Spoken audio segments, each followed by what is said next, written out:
everyone, welcome back to Snippit Sports Science. And today I've got David Joyce, the Head of Athletic Performance from GWS, the AFL, Australian Football League. Welcome aboard, David. G'day, Chris. As we all know, David's quite prolific on Twitter and has written some really great books out there that I think a lot of us have always referenced and read. High Performance Training for Sport and Sport Injury Prevention and Rehabilitation. And really, when you look at those books and you go through it, they pretty much have the collection of some of the best papers floating around. And it's really great that someone's been able to see that as a vision and put something together. So I guess before we get into the paper that we want to review today, was there a vision behind putting these books together?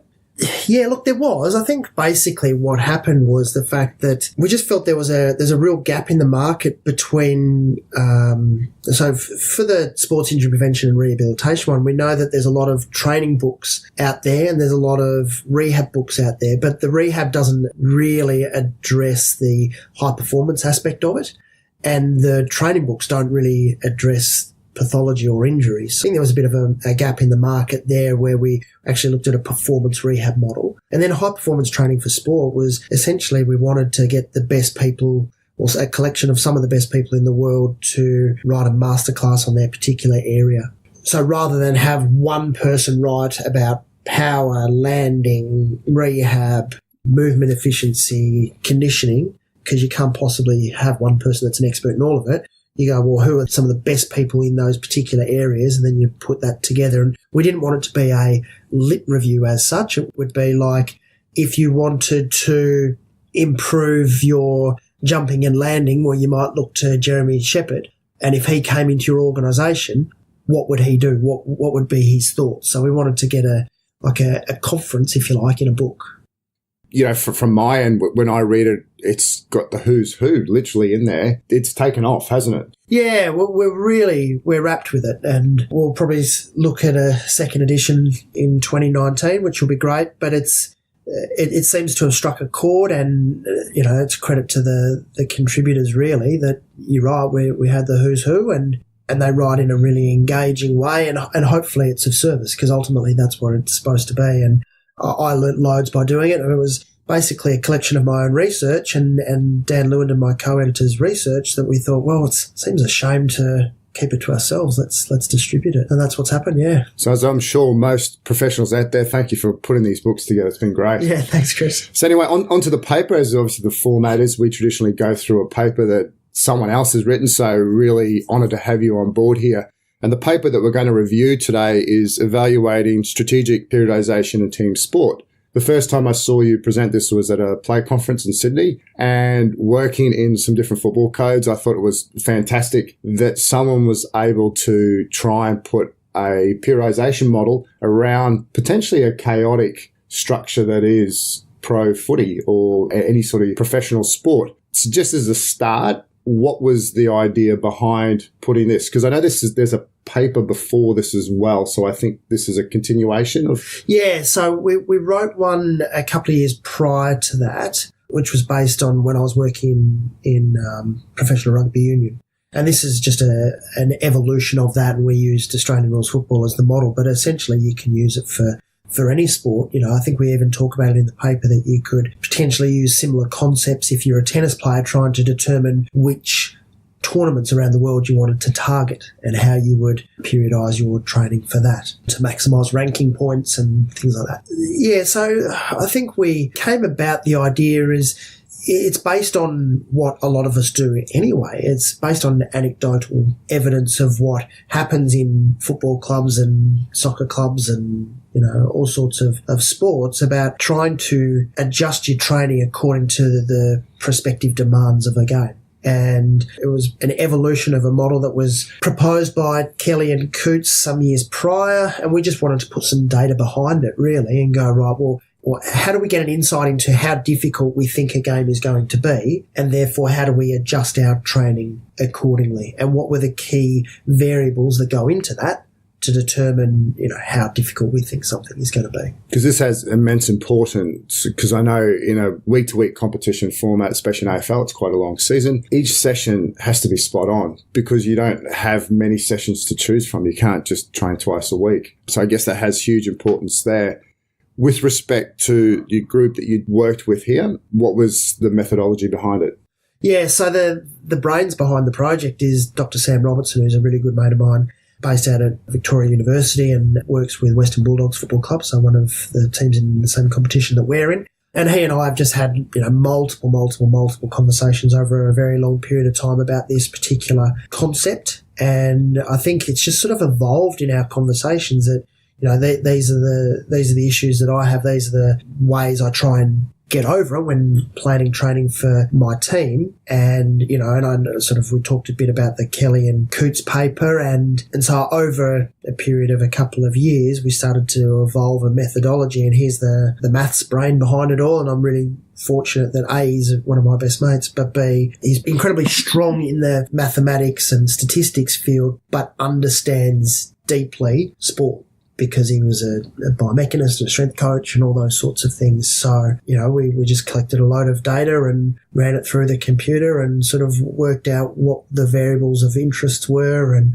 it sort of evolved from there, really. This is basically taking all the match data statistics that are currently out there? Well, what we wanted to do was to allow coaches, irrespective of whether they had lots of data, to be able to do something similar. So most of the stuff that we've got in here are freely accessible. Most of the variables that we use are freely accessible open source, such as the draw, where team finished in the previous season, how many days between matches, how many days between matches for us and the opposition, all those sorts of things are not necessarily things that you need to subscribe to an in-depth statistical website for. These are freely available open source. And so we were really determined to keep it like that. So it was something that would be applicable and usable for everyone, whether it was, in an elite AFL competition or whether it was in a Sunday League football competition in Spain, So yeah, definitely. That's how it came about. Yeah, perfect. And from the statistics, you then broke it up into look like a pre-season and an in-season.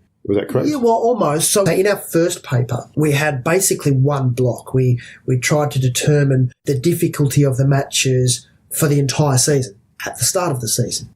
The evolution in the second paper was the fact that we understand and we recognise that maybe those factors change throughout the season. So maybe the tax involved in playing an away game at the end of the season is higher than it is at the beginning of the season, which is why we had a pre-season model and then ran it again every 5 or so weeks. Is that in the paper when you spoke about you had dynamic and fixed variables? And in the first paper, was it just fixed variables? Yeah, exactly. So essentially what you'd have would be the strength of the opposition was determined by last year's ranking. Whereas in this paper here, we understand that, maybe a team that didn't perform so well last year are performing really well this year. So that alters the model somewhat. So we needed to run it in a serial way to take into account of that. And the other thing we did was we looked at the dynamic factor of form or momentum, and we ran lots of stats on that to work out what form actually is, what's good form and what's bad form. And it seems, according to the results of our study here, that form is a 4-week construct. If the opposition that you're playing have won the last 4 games, we expect that to be a more difficult game when we play them because they're in good form. And that's a dynamic factor that you can't take into account at the start of the season. And from this, the results? The results essentially are that the most salient or the most instructive features for the AFL in that season was whether you were playing home or away and the strength of the opposition. So they were the 2 most important things. Other things contributed to it, whether they were how many first-year players that you had, the size of the crowd, all those sorts of things, but in a minor way. The most important things were the strength of the opposition and whether you were home or away. As the season progresses, however, what it gets down to is not just that, but the differentials. If you're last on the ladder and you're playing someone who's second last, it's probably not as... the differential's not as big, so it's not as difficult or as onerous a task as if you're last and the team you're playing is first. So the differential is important, but also the form and the fact that away matches, as I discussed earlier, away matches become progressively harder as the season progresses, which is something that we know anyway. intuitively and anecdotally, a lot of coaches will adjust training. So you don't tend to train as hard in the final few games of the season because you're carrying fatigue and those sorts of things as you might in the start of the season. What we were trying to do was put some data behind what we know that coaches already do. Yeah, definitely. And for the listeners out there, we were speaking earlier about testosterone as a marker of competition readiness. And some of these results actually, I think, fit quite well with T as a marker. So, for example, home versus away, traditionally when you are away games, testosterone concentrations are lower. And when you're at home, they're higher because, you're defending your home territory. It's your advantage. And also things like where the differential on the ladder. So if someone's at the top of the ladder and you're at the bottom, that's a marker of social dominance. Whenever you go into a room of people, traditionally the alpha male, you will be able to tell who that is, but traditionally they would also have the higher T levels as well. So as a marker, this actually fits quite nicely. And also, the other thing we spoke about is across the season, traditionally T will fall just to fatigue. And whether that's testosterone itself or whether that's just a handy marker, you could discuss that whichever way you want to go. I think that the interesting thing here, Chris, is the fact that we're now starting to see the blending of various different aspects of science. So we're looking at hormonal science, we're looking at statistical data analysis with this sort of study, and we're looking at behavioural science. And that Venn diagram, there's a really neat little area of convergence there. Yeah. And so I think what we'll see in the future are more and more studies which are conducted not just by a group of sports scientists or a group of behavioural scientists or a group of statisticians, but there'll be a representative of a number of different groups on the same paper, all giving input as to why this might be the case. I think there's a bit of research, or there's quite a bit of research on the fact that teams tend to win more home matches than they do away matches. But now we're starting to really understand the molecular, the neural basis behind why that might be the case. It's really interesting. Yeah, definitely fascinating. And you've got this model now. Talk me through presenting it to the group or the greater coaching group and how that was received, and did it assist with your periodisation as opposed to, well, we've got X number of games, we've just got to do as much as we can without breaking them. Was there any thoughts on or comments from that? Yeah, well, I mean, it's not a huge departure from what we were doing anyway. What it allowed us to do would be to put a bit of strategy behind our planning of our strength and our planning of our running volumes and those sorts of things. In our sport, every game is worth 4 points. So there's no one game which is worth 6 and others are worth 2. So a win is a win. So you always want to be approaching each game in a state of readiness. And certainly in the AFL, where there are lots of mechanisms in place to ensure parity between the teams. So it's an incredibly even competition. So what we're seeing is that there's not quite the same disparity between how hard one match will be and how easy another match will be. And easy is not the right word, of course, but relatively. And so effectively what we did was we were able to, in advance, go, right, well, this is a block of 3 weeks where we need to really pull back with our training loads because we've got some 6-day turnarounds, we've got some travel to interstate, and we're playing the premiers. So we can actually put some things in place beforehand and say, right, well, our strength training is going to pull back a little bit there. Rather than being reactive and not actually looking forward to the draw, we were just being able to be a little bit more strategic in it. And it probably is a better way of doing it than just doing the standard 3 weeks up, 1 week down, irrespective of what the fixture list coming up is. Does that kind of make sense? Yeah, exactly right. One of the questions I always have in the back of my head is like markers, so it could be a hard marker or subjectively. From your observation, you've been around a lot of football teams in different codes. Do you think that at the end of the season that, in your observations, the guys just seemed a bit better, or that, was there anything there that you kind of picked up, or it was just an easier way to put your season together? Look, I actually think that's really hard because we're dealing with such small numbers, and you'd almost need to run a parallel universe to go, well, we're going to do it with a strategic periodisation model, and we're also going to do another model and see who ends up better at the end of the season. So it's actually an impossible question to answer, I suppose. I think it certainly aids the strength coaches and the conditioning coaches to plan beforehand, but as the great Mike Tyson said, everyone's got a plan until they get punched in the face, and inevitably things change. The coach might change his mind on the length of a training session or the time of the week of it, or all of a sudden you've got a couple of injuries, and so everything changes. But it does give a little bit of assistance to those of us that plan loads, strength loads, running loads, etc., as to how we can be strategic in putting our hard weeks, easy weeks, and moderate weeks in there. I can't answer the question on whether it aided us with results at the end of the day. It may have, it may not have. I can't answer the question, I'm afraid. Yeah, $1 million question. Yeah. I thought I had to ask.